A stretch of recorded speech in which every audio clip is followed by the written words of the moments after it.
এখানে আমি থ্যালো ব্লুর সাথে ক্রিমসন রেড কালার মিক্স করে নিচ্ছি। এখানে একটা ডিপ নেভি ব্লু কালার চলে এসেছে। এটা দিয়ে আমি আঙুরের চারপাশে শ্যাডো এফেক্ট দিয়ে নেব। প্রত্যেকটা আঙুরের চারপাশে আমি দিয়ে নিব, যাতে করে আঙুরগুলো দেখতে শার্প লাগে।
আঙুরের ডালটা কালার করার জন্য আমি এখানে প্রথমে বার্ন সিয়েনা নিয়ে নিয়েছি।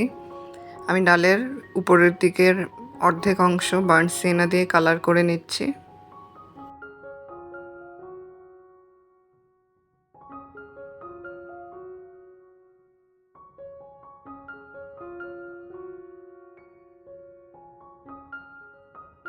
এখানে আমি লেমন ইয়েলো কালার নিয়েছি। এটা দিয়ে আমি বাকি যেই হাফ ডালের অংশটুকু আছে সেটা কালার করে নেব।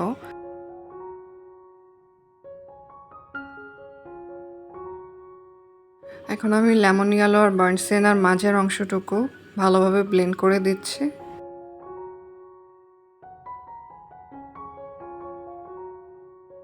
এখন আমি অল্প একটু বার্ন সিয়েনা নিয়ে যে লেমন ইয়েলো কালারের অংশটুকু আছে সেখানে শ্যাডো এফেক্ট দিয়ে নিচ্ছি।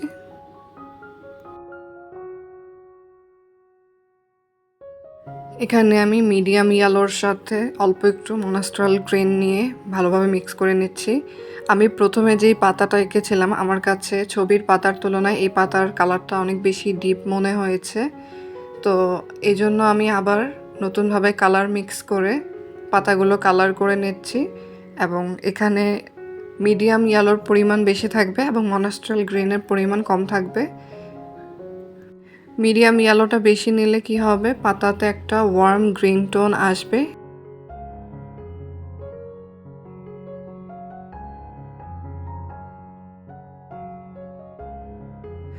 এখন আমি আরও একটু মিডিয়াম ইয়েলো কালার পাতার উপরে দিয়ে ব্লেন্ড করে নিচ্ছি, কারণ ছবিতে যেই আঙুরের পাতাগুলো আছে সেগুলোর কালার একটা ওয়ার্ম গ্রিন শেডের। তো সেই ওয়ার্ম শেডটা আনার জন্যই আমরা এখানে মিডিয়াম ইয়েলোর পরিমাণ বেশি ইউজ করব। এই জন্য আমি আবারও মিডিয়াম ইয়েলো কালার নিয়ে সেটা ভালোভাবে ব্লেন্ড করে দিচ্ছি পাতার উপরে।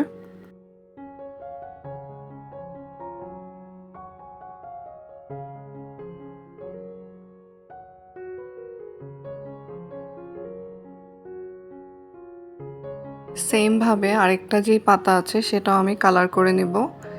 এখানে মিডিয়াম ইয়েলোর পরিমাণ বেশি থাকবে এবং মনাস্ট্রাল গ্রিনের পরিমাণ অনেক কম থাকবে।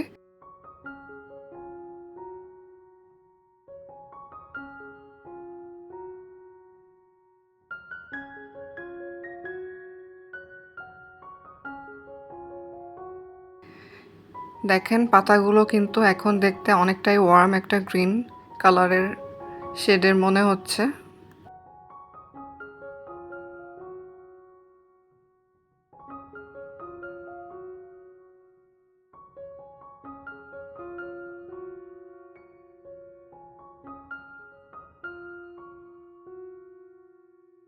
এখন আমি হোয়াইট কালারের সাথে অল্প একটু মিডিয়াম ইয়েলো কালার মিক্স করে একটা লাইট ইয়েলো শেড বানিয়ে নিচ্ছি।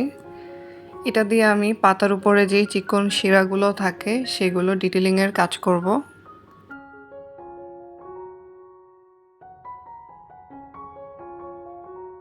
আমি পাতার উপরের যেই মোটা শিরাগুলো থাকে সেগুলো প্রথমে দিয়ে নিচ্ছি এবং সেগুলোর যেই শাখা প্রশাখাগুলো আছে সেগুলো আঁকার সময় আমাদের ব্রাশটা বেশি চাপ দেওয়া যাবে না। আমি একদম হালকা করে যতটুকু পারা যায় মানে চিকন করে শাখা প্রশাখাগুলো দিয়ে নিব।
এখন আমি স্যাপ গ্রিন নিয়ে পাতার মাঝে শিরার পাশে একটা লম্বা দাগ দিয়ে নিচ্ছি।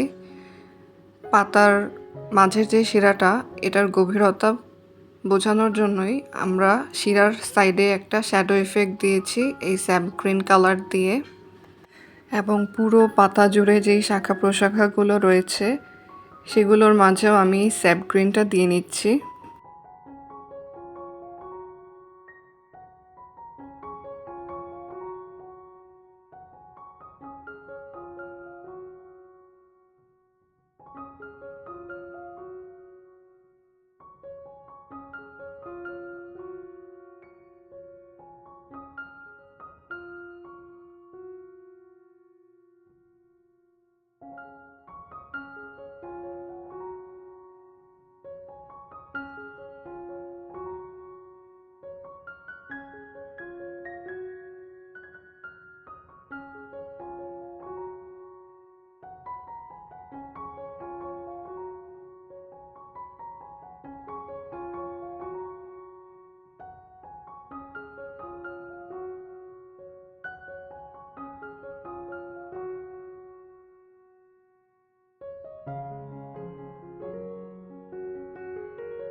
এখানে আমি লাইট পার্পল কালারের সাথে ব্ল্যাক মিক্স করে দেখেন একটা ডিপ পার্পল কালার বানিয়ে নিয়েছি।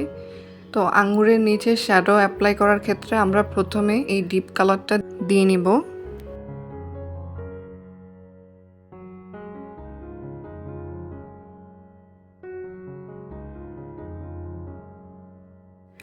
এখন আমি হোয়াইট কালার নিয়ে এই ডিপ কালারটার উপরে দিয়ে ভালোভাবে ব্লেন্ড করে নিচ্ছি। হোয়াইট কালারটা অ্যাপ্লাইয়ের ক্ষেত্রে আমাদের যে জিনিসটা খেয়াল রাখতে হবে, আমরা একদম আঙুরের নিচ পর্যন্ত হোয়াইট কালারটা নিয়ে যাব না। আমরা আঙুরের নিচে দেখেন আমি একটা চিকন লাইনের মতো করে ডিপ কালারটা রেখে দিয়েছি এবং এর চারপাশে আমি হোয়াইট কালারটা দিয়ে ভালোভাবে ব্লেন্ড করে নিয়েছি। এর কারণ হচ্ছে আঙুরের নিচে শ্যাডো আছে, তো সেটা বোঝানোর জন্যই আমরা আঙুরের একদম নিচে হোয়াইট কালারটা দিব না, একটু গ্যাপ রেখে এর চারপাশে আমরা হোয়াইট কালারটা দিয়ে ভালোভাবে ব্লেন্ড করে নেব। এখন আমি আরও একটু হোয়াইট কালার নিয়ে পাতার একদম কর্নারের সাইডে হালকা হালকা করে দিয়ে নিচ্ছি। এভাবে আমি দুইটা পাতাতেই অল্প অল্প কিছু জায়গাতে হোয়াইট কালারটা দিয়ে নিব এতে করে পাতাটা মনে হবে যে একদম ভেজা এবং রিয়েলিস্টিক একটা লুক চলে আসবে পাতার। এটাকে আমরা হাইলাইট ইফেক্টও বলতে পারি। তো আমি পাতাতে হাইলাইট ইফেক্টটা দিয়ে নিচ্ছি।